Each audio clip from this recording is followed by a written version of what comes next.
The Movie Preview Critic. Informing and entertaining your movie world.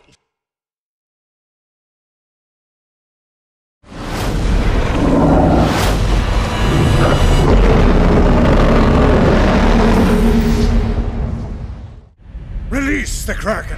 That totally sounds like something Zeus says just as he's about to take a huge Olympian I mean, look at him. The Kraken looks like a defecation worthy of the Greek gods. Okay, dude, we get it. You're huge, you're angry, you're state-of-the-art CGI, and after postponing the release of the movie because Avatar's been breaking box office records, you're gonna be in 3D, because it means triple D profits. It's a remake of the 1981 stop-motion animation special effect Ray Harryhausen adventure, which is basically an unofficial sequel to Harryhausen's own 1963 Jason and the Argonauts. And that's why for Hollywood it has some built-in market value. We've all heard of Clash of the Titans. I'm not against remakes, reboots, or adaptation, as long as they have some heart, soul, and filmmaking guts. There are definitely solid examples of what happens when the art and business of Hollywood come together to create something profitable for the studios and memorable for the audience. Our question here is, will Clash of the Titans be added to this list? Let's search for this movie truth by trying to figure out the story based on the preview. Okay, there's some hardcore music,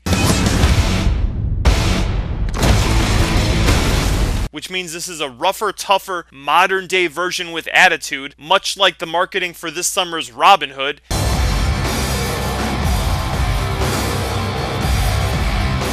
And 2008's Rambo.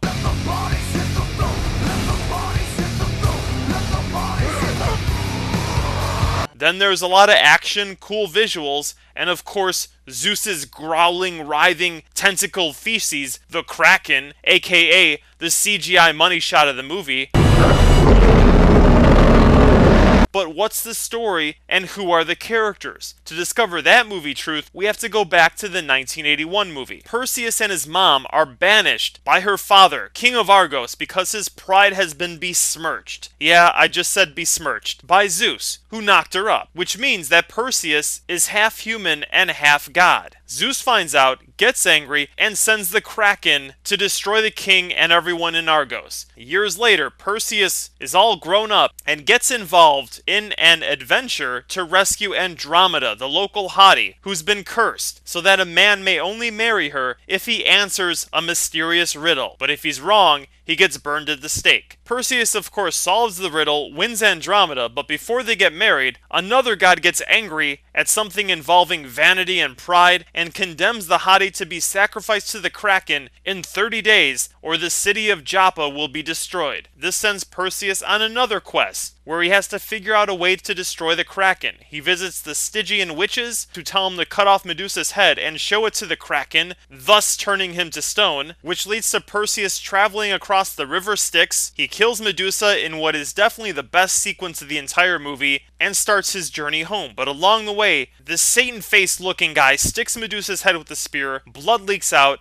and huge scorpions appear, creating a pretty decent action sequence, which Perseus, of course, is triumphant over. Then Perseus flies on Pegasus, shows Kraken the head, who turns to stone, the hottie is rescued, and everybody from gods to humans learn a lesson, and the movie ends. This really helps us understand what's going on in the remake, because for the most part the story is the same, except some key elements have been altered, the major one of which is Hades, god of the underworld. He's been added here. Why? Because the filmmakers wisely realized that the original had no strong opponent. There really wasn't a key figure who we can invest our emotions with. This is definitely a reassuring element in this new edition. It's improving on the source material, which should be the goal of any remake, reboot, or adaptation. Make it work as a movie, which could mean sometimes sacrificing the strengths that a story had in older incarnations or in other mediums so the essence and the spirit can survive and flourish in this new one. When you look at it today, the 1981 Clash of the Titans isn't all that great. Once you remove the novelty of the Harryhausen effects and the nostalgia of it was cool for its time, or I saw it as a kid and it really blew me away. The story is decent, but the characters are so thin that it wouldn't matter if Perseus looked at Medusa because he's already acting like a statue, and the resolution is quick and unsatisfying. Then there's the fact that there's really no clashing of the titans. It's more like Perseus blocks the Kraken. So far, there are a lot of great reasons for this remake to exist. We've seen so many amazing things. Watching older movies, our attention just doesn't hold up. This is the result of adaptation, of adjusting and evolving over time. What's shocking and risky to one generation is out of date to the next. Yesterday's hardcore is today's softcore. In the almost 20 years between Jason and the Argonauts and Clash of the Titans, the technology of movie making barely moved. But in the almost 30 years since the original Clash to this remake, there's been a ludicrous speed hyper-warp advancement from stop motion to Avatar CG. You can't tell what's real anymore. And with 3D, we're only a few steps away from jacking in Matrix style and literally experiencing the movie. All in all, the time is right for this story to be metamorphosized into something relatable for this movie-going generation. But the overall key is going to be the characters and emotions, because we're so adapted and burned out to the set pieces. Lord of the Rings, The Mummy, Star Wars, Pirates of the Caribbean, all of these trilogies have created so many memorable visuals that while we can't say we've seen it all, we've definitely seen a lot.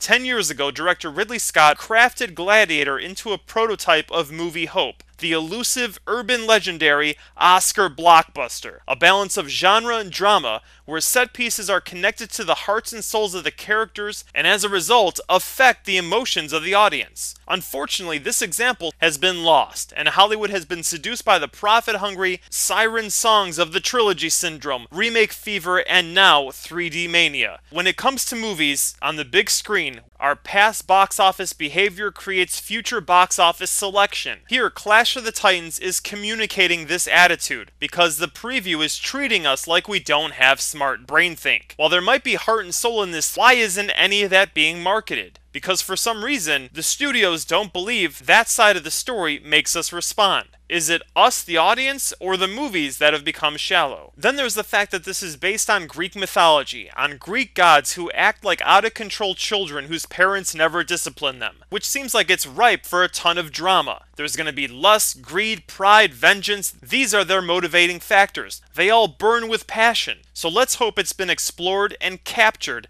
alongside all the green screen innovations. Because if it hasn't, then this will just be a one-and-done transaction soon forgotten. Instead of something that, I don't know, explores a character's coming of age, the notions of good and evil, fate and destiny, heaven and hell, love, hate, and everything else that informs the human tragic comedy that is life. The real question here is, have we become so spoiled that in 2010 we're more Roman than Greek? Are we like the decadent mob seeking the bread and circuses of the Colosseum, or the Greek audience searching for wisdom and answers within the dramas and comedies of the amphitheaters? And on that same note, are the filmmakers and producers of today like the politicians of Rome trying to please and distract their voters with entertainment? Or are they accepting the power and responsibility that comes with being a storyteller like the Greeks did? Without sounding like too much of an uptight in the end, both sides are great. They're necessary, but must be kept in balance. As one of my friends said the other day, I know it's going to be CGI porn, but still, I want to see the Kraken.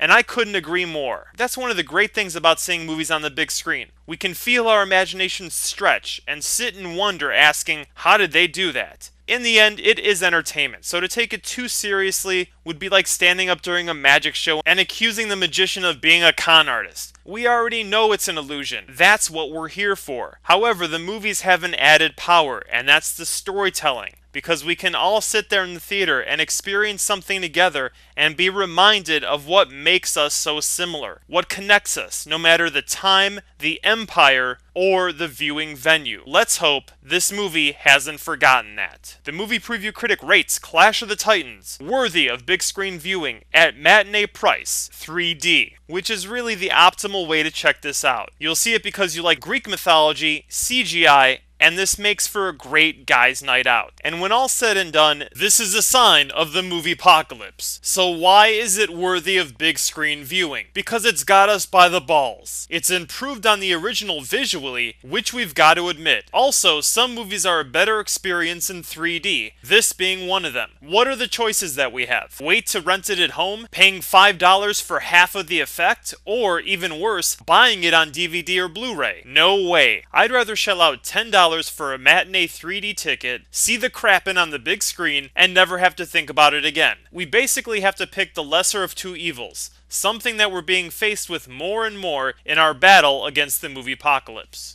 As for the box office, with a release date of April 2nd, it's really the first summer blockbuster type movie of the year, and it doesn't have any real 13 to 35-year-old demographic competition until May 7th when Iron Man hits theaters. And it seems like this should make about 80 million opening weekend, with a final worldwide take of about 500. Regarding Clash of the Titans' place in movie history, it'll be better than the original, but not as good as Troy. Until next time, consider yourselves advised. Choose your movies wisely, because Hollywood gives us more of what we pay for, and as always, long live good movies.